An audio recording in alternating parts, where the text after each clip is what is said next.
What happens when a group of racist bullies targets the wrong black man, mistaking his quiet demeanor and size for weakness? Watch as a retired Marine refuses to be intimidated and fights back against a racist gang determined to control a small town.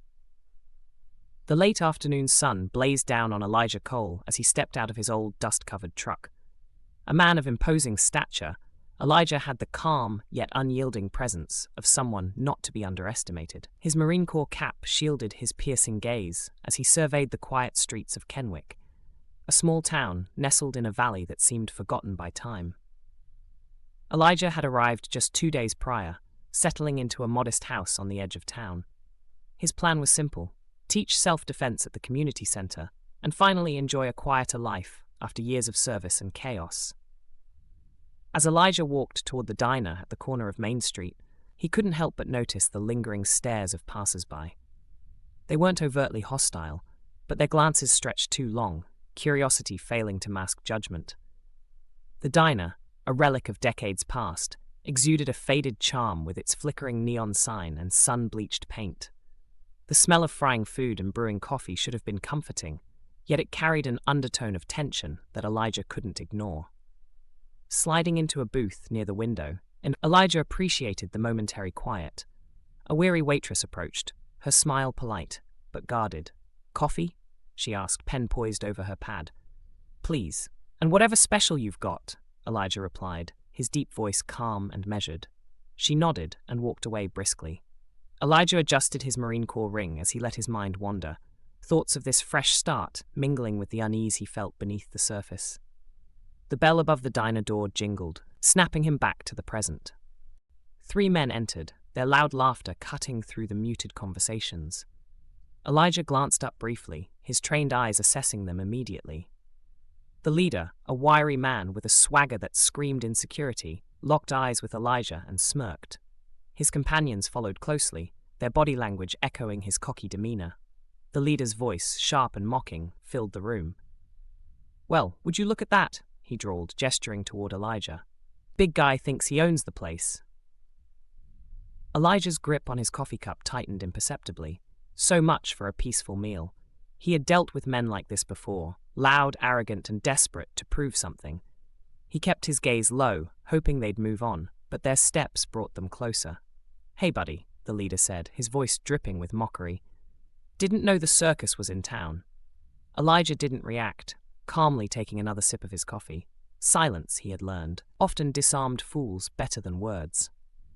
But this leader, whose name he soon learned was Todd, wasn't looking for silence. He wanted a reaction. "What's the matter? Too busy counting calories to say hi?" chimed in one of the others, a heavier man with a sneer. Their laughter bounced off the diner walls, a sound meant to intimidate. The third, a wiry man with shifty eyes, leaned against the booth, inspecting Elijah's plate like a child inspecting prey. "Man, with all that weight, you must have been first in line at breakfast," he sneered. "Or second, or third." Elijah set his fork down, his movements deliberate. Lifting his gaze, he met Todd's smirk with an expression of quiet resolve. "Are you done?" Elijah asked, his voice calm, yet carrying a weight that silenced the laughter momentarily. Todd's smirk faltered, but returned quickly. "Not even close. What's your deal, huh? Think you can just show up here like you belong?" Elijah leaned back in his seat, his broad shoulders filling the booth. "I belong wherever I decide to be. Now, why don't you and your friends enjoy your lunch and leave me to mine?" The tension in the diner thickened, the other patrons casting wary glances but making no move to intervene. The waitress stood frozen behind the counter, her hand trembling slightly as she set down a coffee pot. Todd leaned in closer, his bravado fueled by the attention of the room. "You've got a mouth on you, big guy," he said, his tone darker now. "Maybe we ought to teach you some manners." Elijah's jaw tightened, but his voice remained steady. "You don't want to do this." Todd laughed harshly, a sound that carried less confidence and more desperation. "Oh, I think I do." He motioned to his friends. "Let's show this guy what happens when you disrespect us in our town." Elijah rose slowly from the booth, his full height dwarfing Todd. The calm in his expression didn't waver, though his eyes now carried a fire that sent a ripple of unease through the gang. Todd, to his credit, didn't step back. Instead, he swung first, a wild punch that Elijah sidestepped effortlessly. In one fluid motion, Elijah caught Todd's wrist, twisting it sharply but not enough to break it. Todd yelped, stumbling forward, and Elijah released him with a push that sent him sprawling to the floor. The heavier man charged next, his fists swinging wildly.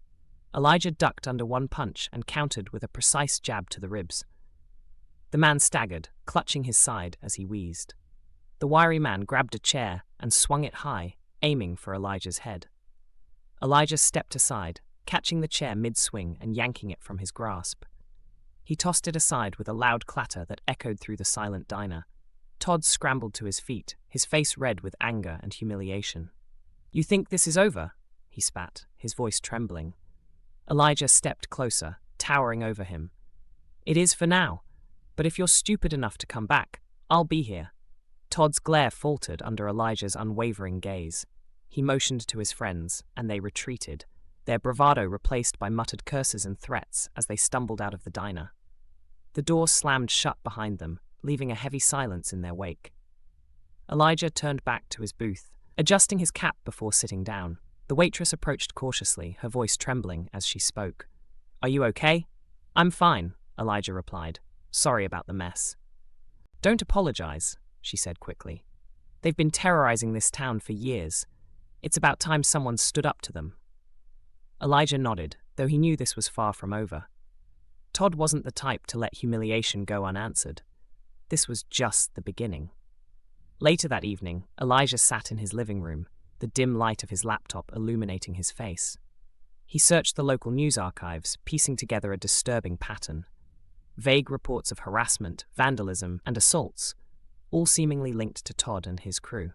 The victims, outsiders, minorities, and anyone who dared to challenge them, often left town shortly after filing complaints. Those who stayed rarely spoke up again. The following day, Elijah stopped by the community center where he had started working. Between teaching classes, he spoke with staff and locals, carefully steering conversations toward Todd and his gang. What he learned confirmed his suspicions. Todd's father, a prominent businessman in Kenwick, had a hand in shielding his son from consequences. The police, influenced by Todd's father's connections, turned a blind eye. Over the next few days, Elijah gathered evidence and reached out to others who had been targeted. Slowly, people began to share their stories. A shop owner recounted how Todd's gang had smashed her windows when she refused to pay them for protection. A family spoke of threats that had driven them to move away after their son stood up to Todd at school. As the stories piled up, Elijah knew he couldn't fight this battle alone. He contacted a local journalist named Clara Reed, whose investigative articles had once exposed corruption in another nearby town. When he laid out what he had found, Clara's eyes lit up with determination. "This is big," she said, flipping through the notes and photographs Elijah had compiled. "But it's going to take more than just evidence. The town needs to see that they're not alone." Elijah nodded. "Then let's give them something they can't ignore." In the weeks that followed, Clara's articles hit the local paper, naming Todd and his gang directly. The stories painted a damning picture of systemic intimidation and corruption, supported by testimonies from Elijah and others who had come forward. Public opinion began to shift, and the whispers of fear that had gripped Kenwick for years gave way to murmurs of hope. Todd and his father responded with predictable outrage, holding a press conference to denounce the allegations as a smear campaign. But their denials rang hollow against the growing tide of voices speaking out. At a packed town hall meeting, Elijah stood before the crowd and laid bare the truth of what he'd uncovered. "This isn't just about one gang or one family," he said, his voice steady but firm. "It's about a town that's allowed fear to silence it for too long. That ends now. Together, we can take back Kenwick."